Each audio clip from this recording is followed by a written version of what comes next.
أعوذ بالله من الشيطان الرجيم. بسم الله الرحمن الرحيم.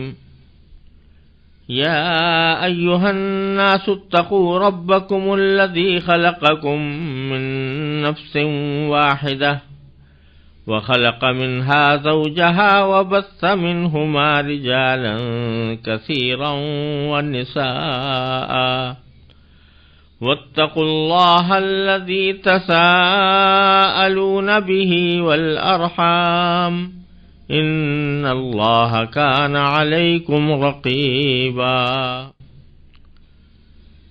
اے لوگو، اپنے پروردگار سے ڈرو جس نے تمہیں ایک جان سے پیدا کیا اور اسی سے اس کی بیوی پیدا کی اور ان دونوں سے بہت سے مرد اور عورتیں پھیلا دیے. اور اللہ سے ڈرو جس کا واسطہ دے کر تم ایک دوسرے سے اپنے حقوق مانگتے ہو، اور رشتہ داریوں کی حق تلفی سے ڈرو. یقین رکھو کہ اللہ تمہاری نگرانی کر رہا ہے. یہ سورہ نساء کی پہلی آیت ہے جو میں نے ابھی تلاوت کی اور اس کا ترجمہ پیش کیا. سورہ نساء قرآن کریم کی ترتیب میں چوتھی سورت ہے، اور یہ سورت حضور اقدس صلی اللہ علیہ وسلم کے مدینہ منورہ ہجرت فرمانے کے بعد کے ابتدائی سالوں میں نازل ہوئی، اور اس کا اکثر حصہ جنگ بدر کے بعد نازل ہوا تھا.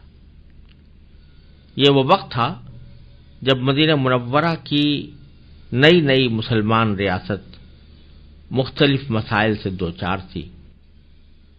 زندگی کا ایک نیا ڈھانچہ ابھر رہا تھا جس کے لیے مسلمانوں کو اپنی عبادت کے طریقوں اور اخلاق و معاشرت سے متعلق تفصیلی ہدایات کی ضرورت تھی. دشمن طاقتیں اسلام کی پیش قدمی کا راستہ روکنے کے لیے سر توڑ کوششیں کر رہی تھیں، اور مسلمانوں کو اپنی جغرافیائی سرحدوں کی حفاظت کے لیے بھی مسائل کا سامنا تھا، اور نظریاتی سرحدوں یعنی ایمانیات کی حفاظت کے لیے بھی ان کے سامنے بہت سے مسائل تھے. سورہ نساء نے ان تمام معاملات میں تفصیلی ہدایات عطا فرمائی ہیں. چونکہ ایک مستحکم خاندانی ڈھانچہ کسی بھی معاشرے کی بنیاد ہوتا ہے اور اسی پر تمدن کی عمارت کھڑی ہوتی ہے، اس لیے یہ سورت خاندانی معاملات کے بارے میں مفصل احکام سے شروع ہوئی ہے. یعنی اس سورت کے شروع میں تفصیل کے ساتھ وہ احکام بیان فرمائے گئے ہیں جو خاندانی رشتوں سے متعلق ہیں.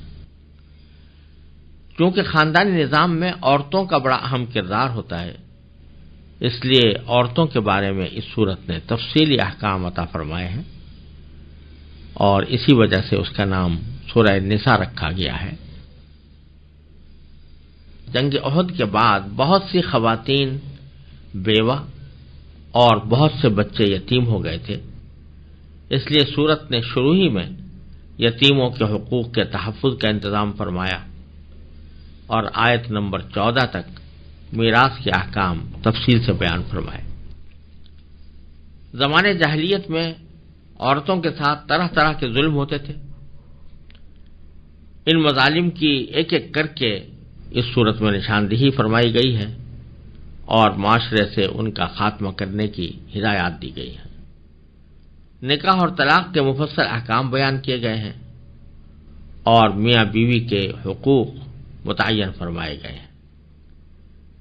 یہ مضمون آیت نمبر 35 تک چلا ہے، جس کے بعد انسان کی باطنی اور معاشرتی اصلاح کی طرف توجہ دلائی گئی ہے. مسلمانوں کو عرب کے صحراؤں میں سفر کے دوران پانی کی قلت پیش آتی تھی، لہذا آیت نمبر 43 میں تیمم کا طریقہ، اور آیت نمبر 101 میں سفر میں نماز قصر کرنے کی سہولت عطا فرمائی گئی ہے. نیز جہاد کے دوران نماز خوف کا طریقہ آیت 102 اور 103 میں بیان کیا گیا ہے۔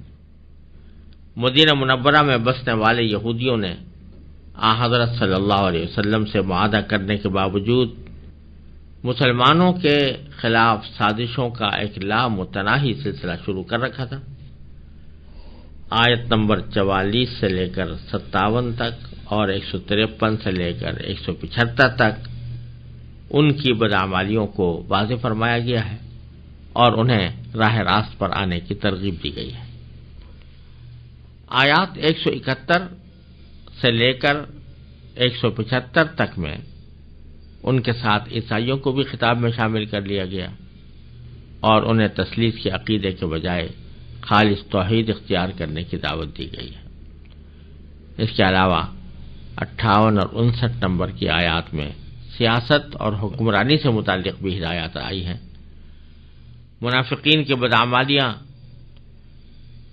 60 سے لے کر 70 نمبر تک کی آیات میں اور پھر 137 سے 152 تک کی آیات میں واضح کی گئی ہیں۔ آیات 71 تا 96 نے جہاد کے احکام بیان کر کے منافقین کی نشیمنیوں کا پردہ چاک کیا ہے۔ اسی سیاق میں آیت نمبر 92 اور 93 میں قتل کی سزائیں مقرر فرمائی گئی ہیں۔ جو مسلمان مکہ مکرمہ میں رہ گئے تھے اور کفار کے ہاتھوں مظالم جھیل رہے تھے، ان کی ہجرت کے مسائل آیات نمبر 97 تا 100 میں زیر بحث آئے ہیں۔ اسی دوران بہت سے تنازعات نبی کریم صلی اللہ علیہ وسلم کے سامنے فیصلے کے لیے لائے گئے۔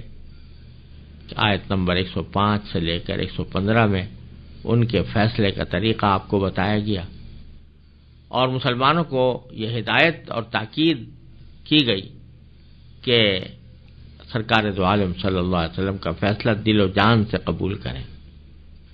پھر آیات نمبر 116 سے 126 تک توحید کی اہمیت واضح فرمائی گئی ہے۔ خاندانی نظام اور میراث کے بارے میں صحابہ کرام نے حضور اقدس صلی اللہ علیہ وسلم سے جو متعدد سوالات پوچھے تھے، آیات 127 تا 129 اور پھر 176 میں ان کا جواب دیا گیا ہے۔ خلاصہ یہ کہ پوری سورت احکام اور تعلیمات سے بھری ہوئی ہے اور شروع میں تقوی کا جو حکم دیا گیا تھا، کہا جا سکتا ہے کہ پوری سورت اس تقوی پر عمل کرنے کی تفصیلات بیان کرتی ہے۔ اس سورت کی پہلی آیت ہی میں خطاب کیا گیا ہے کہ یا ایھا الناس اتقوا ربکم، اے لوگو اپنے پروردگار سے ڈرو جس نے تمہیں ایک جان سے پیدا کیا، خلقکم من نفس واحدہ، ایک ہی جان سے حضرت آدم علیہ السلام